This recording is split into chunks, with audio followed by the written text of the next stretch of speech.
How to change Roblox password if you forgot. Hello everyone.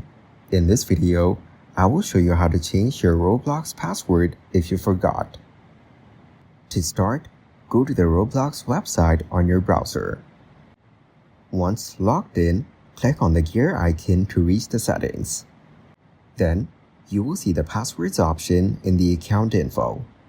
Now click on the edit icon and enter your current password and add a new password. Here, click on the gear icon and log out of your account. After that, enter your username and click on Forgot Password option.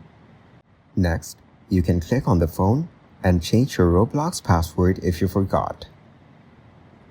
Thank you guys for watching this video. Hope you got some value. Make sure to like the video and subscribe to the channel to get notified of new videos. See you in the next one.